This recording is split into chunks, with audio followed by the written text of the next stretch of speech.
anak teacher semuanya, selamat pagi, siang, sore. Salam hangat, salam kenal untuk kalian semua. Bagaimana kabarnya?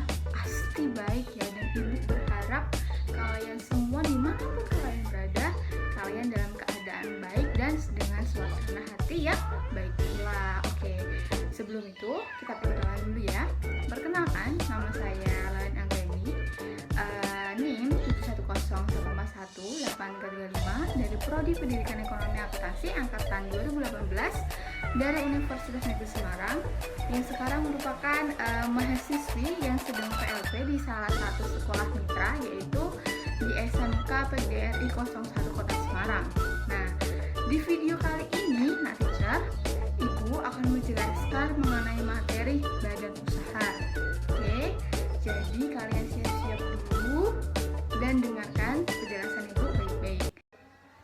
Nah, seperti yang Ibu jelaskan di awal tadi, bahwa dalam video kali ini kita akan membahas mengenai jenis dan bentuk badan usaha.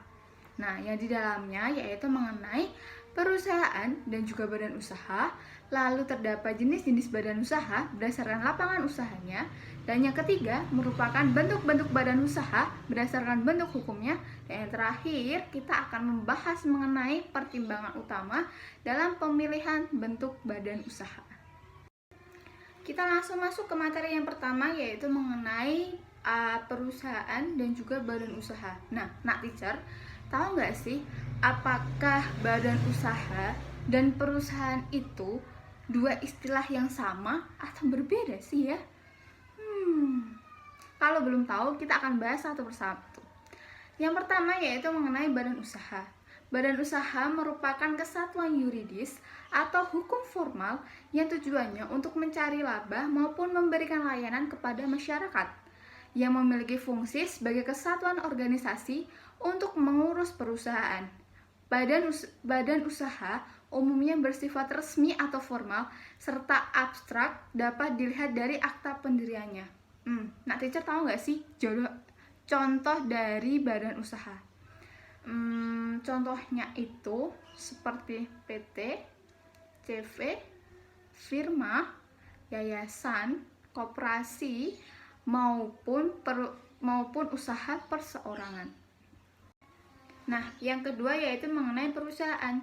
Perusahaan merupakan kesatuan teknis produksi yang tujuannya untuk menghasilkan barang dan jasa, yang memiliki fungsi sebagai alat badan usaha untuk mencapai tujuan.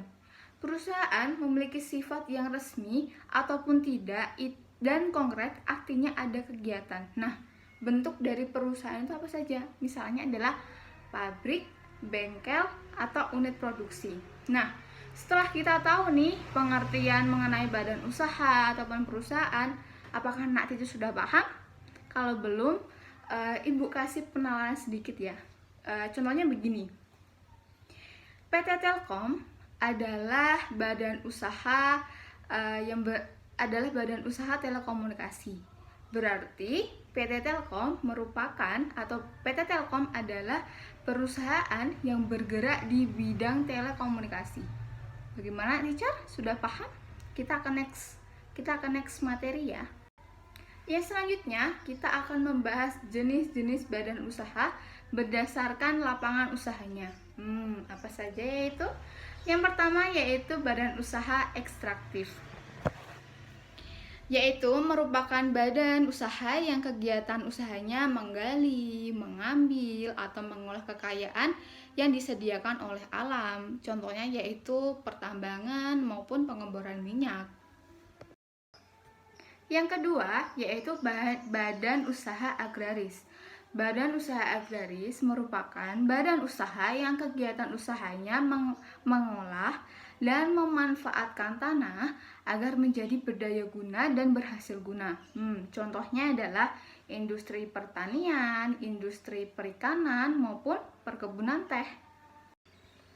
Yang ketiga yaitu badan usaha industri, merupakan badan usaha yang kegiatan usahanya menghasilkan barang atau meningkatkan nilai guna barang.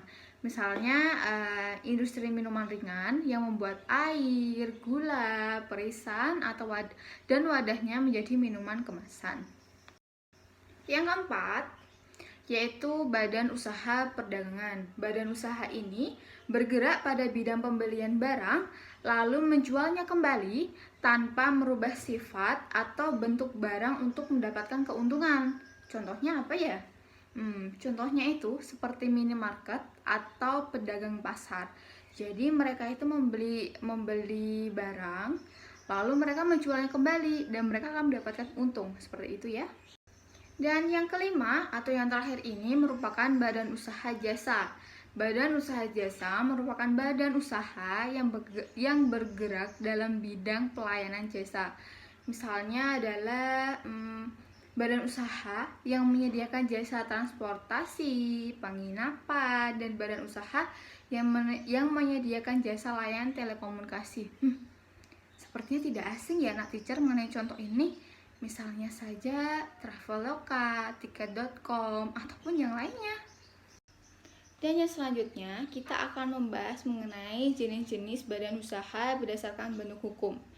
Yang pertama yaitu ada usaha perseorangan.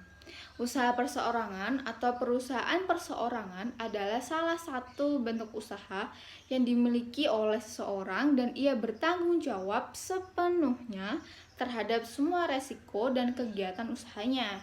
Dalam pendirian usaha perseorangan ini tidak ada peraturan khusus yang mengatur pendiriannya. Contohnya itu seperti dropshipper, reseller, penjual pulsa atau jual pulsa, salon, warung kelontong, dan lain sebagainya.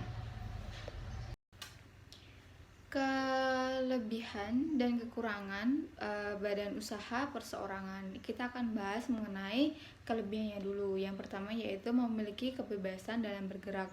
Yang kedua yaitu pemerintah tidak memungut pajak perusahaan tetapi hanya memungut pajak pemilik. Dan yang ketiga yaitu penguasaan sepenuhnya terhadap keuntungan yang diperoleh karena usaha perseorangan ini hanya satu orang yang mengelola, jadi keuntungannya bisa dikelola sendiri seperti itu. Dan yang terakhir yaitu rahasia perusahaan terjamin namun penanganan aspek hukum yang minim. Yang selanjutnya yaitu mengenai kekurangan usaha perseorangan. Yang pertama yaitu menanggung tanggung jawab hukum dan keuangan yang tidak terbatas. Yang kedua yaitu keterbatasan kemampuan keuangan karena ini modalnya hanya dari satu orang seperti itu ya. Yang ketiga yaitu keterbatasan kemampuan manajerial dan yang keempat yaitu kontinuitas karyawan terbatas.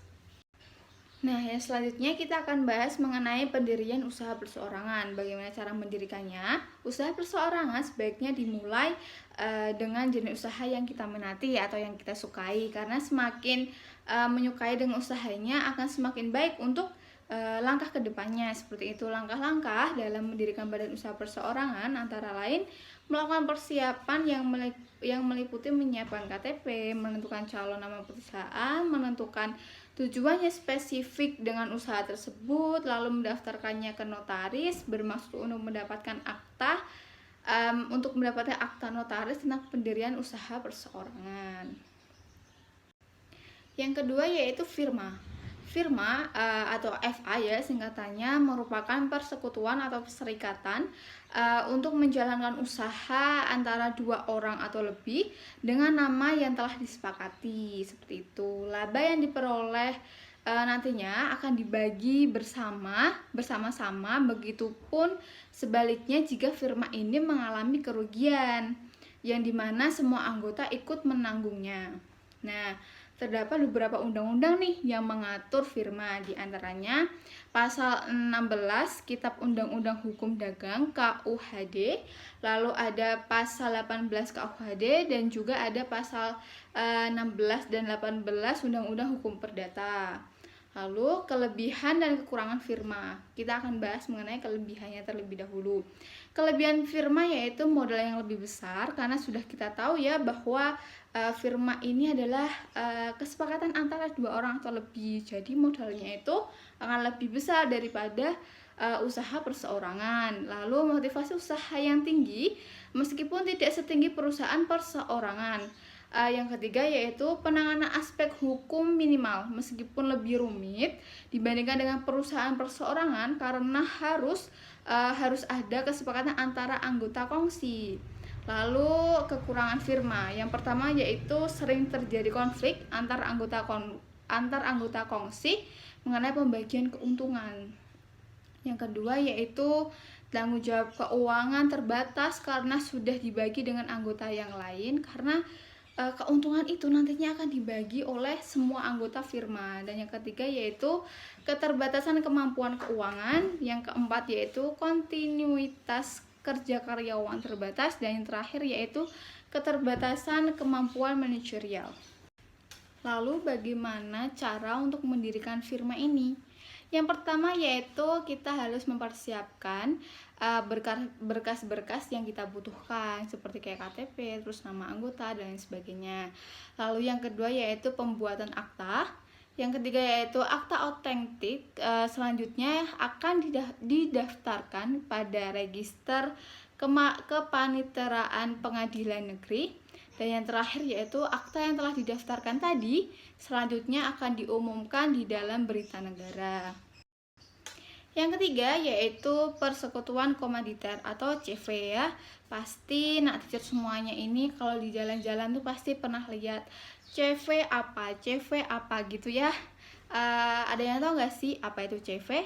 CV merupakan sebuah perusahaan yang dibentuk oleh 2 orang atau lebih, sehingga dalam CV ada 2 macam anggota, yaitu anggota aktif dan pasif, atau biasanya atau nama lainnya adalah sekutu aktif dan sekutu pasif, seperti itu, yaitu sama saja. Anggota aktif merupakan anggota yang mengelola usahanya serta bertanggung jawab secara penuh dalam kelangsungan perusahaan. Lalu sedangkan anggota pasif merupakan anggota yang hanya menyetorkan modalnya namun tidak ikut terjun langsung gitu ya. Jadi kalau anggota pasif ini hanya memberikan modalnya, tetapi jika anggota pasif ini mereka memberikan modalnya dan juga tenaganya, seperti itu. Kekurangan dan kelebihan CV. Yang pertama kita akan membahas mengenai kekurangan terlebih dahulu ya. Kekurangan CV yang pertama yaitu tanggung jawab keuangan anggota atau sekutu aktif tak terbatas.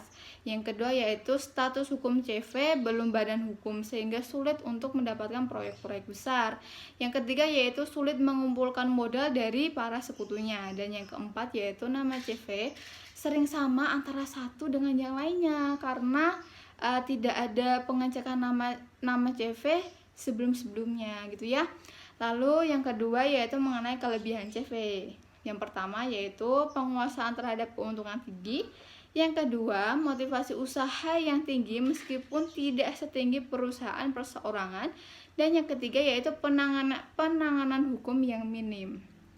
Lalu, bagaimana dengan cara mendirikan CV ini? Yang pertama yaitu kita pastinya menyiapkan berkas-berkas yang dibutuhkan untuk pendirian CV ini. Yang kedua yaitu kita mendaftarkan ke notaris untuk mendapatkan akta notaris untuk pendirian CV kita gitu. Dan yang terakhir yaitu kita mendaftarkan di pengadilan negeri. Yang keempat yaitu mengenai perseroan terbatas atau PT ya, jangan kebalik antara perusahaan perseorangan dan perseroan terbatas atau PT. Perseroan terbatas atau PT merupakan persekutuan beberapa pengusaha swasta menjadi satu kesatuan untuk mengelola usaha bersama, di mana badan usaha memberikan kesempatan kepada masyarakat luas untuk menyertakan modalnya ke perusahaan dengan cara membeli saham perusahaan. Jadi kalau kalian itu tahu mengenai saham dan obligasi atau perusahaan-perusahaan yang sudah besar gitu ya, itu juga dapat disebut dengan PT. Nah, selanjutnya kita akan membahas kelebihan dan kekurangan PT. Kelebihan PT yaitu tanggung jawab dari para pemegang saham terhadap utang-utang perusahaan. Yang kedua, kelangsungan perusahaan sebagai badan hukum lebih terjamin. Yang ketiga, mudah untuk memindahkan hak milik dengan menjual saham kepada orang lain. Dan yang keempat yaitu mudah untuk memperoleh tambahan modal karena pastinya PT ini itu sudah terkenal atau perusahaan sudah besar seperti itu ya. Lalu yang kelima yaitu manajemen dan spesialisasinya memungkinkan pengelola sumber modal secara efisien. Nah, kekurangan PT sendiri yaitu yang pertama merupakan subjek pajak tersendiri. Jadi, tidak hanya perusahaan yang kena pajak, namun dividen yang dibagikan kepada pemegang saham pun juga akan terkena pajak. Yang kedua yaitu pendirian PT jauh lebih susah dari badan usaha yang lainnya karena PT ini lebih kompleks, lebih komplit namun lebih rumit juga. Yang ketiga yaitu membutuhkan biaya yang cukup besar. Dan yang keempat yaitu bagi sebagian orang PT dianggap kurang aman dalam hal rahasia perusahaan. Lalu bagaimana dengan pendirian PT itu sendiri? Yang pertama yaitu kita pasti akan membuatkan akta. Lalu kita akan membuat anggaran dasar. Yang selanjutnya kita akan mengesahkan Menteri Kehakiman. Lalu kita akan mendaftarkannya dan kita menunggu pengumuman dalam tambahan berita negara atau TBN. Yang selanjutnya yaitu yayasan. Yayasan adalah badan usaha yang terdiri atas kekayaan yang dipisahkan dan diperuntukkan untuk mencapai tujuan tertentu di bidang sosial, keagamaan, dan kemanusiaan yang tidak memiliki anggota. Langkah-langkah dalam mendirikan yayasan yaitu yang pertama menyampaikan dokumen yang diperlukan seperti fotokopi KTP, KTP pendiri, badan pembina, pengurus, nama yayasan, maksud dan tujuan yayasan, jangka waktu, modal, susunan badan pendiri, pembina, dan pengurus. Yang kedua yaitu penandatanganan akta pendirian yayasan. Yang ketiga yaitu pengurusan surat keterangan domisili. Yang keempat yaitu pengurusan NPWP. Dan yang kelima yaitu pengesahan yayasan menjadi badan hukum di Departemen Kehakiman dan HAM. Dan yang terakhir yaitu koperasi.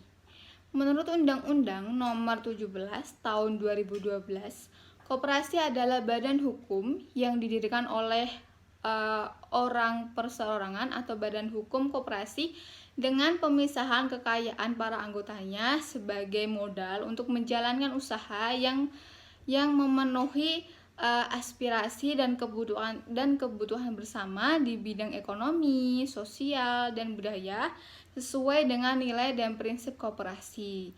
Nah, untuk pendirian koperasi sendiri langkah-langkahnya yang pertama yaitu menyelenggarakan rapat pendirian koperasi dan disaksikan oleh pejabat departemen. Yang kedua yaitu para pendiri mengajukan permohonan akta pendirian koperasi ini. Yang ketiga yaitu pengesahan akta pendirian koperasi ini memiliki jangka waktu 3 bulan setelah permintaan. Dan yang keempat yaitu jika di ACC akan diumumkan dalam BNRI. Nah, di materi yang keempat ini kita akan membahas mengenai pertimbangan utama dalam pemilihan bentuk badan usaha. Ketika anak teacher nih ingin mendirikan sebuah badan usaha, maka ada beberapa hal yang penting yang harus diperhatikan. Di antaranya yang pertama yaitu batas wewenang dan tanggung jawab pemilik.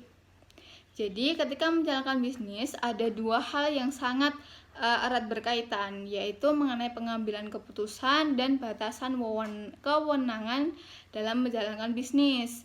Karakter badan usaha sangat menentukan hal ini. Misalnya saja ketika CV atau firma dipilih untuk dijadikan badan usaha, maka ketika timbul suatu kerugian itu menjadi tanggung jawab pemiliknya hingga ke harta pribadinya gitu. Lalu berbeda dengan jika anak teacher ini memilih badan usaha PT yang mengenal batasan tanggung jawab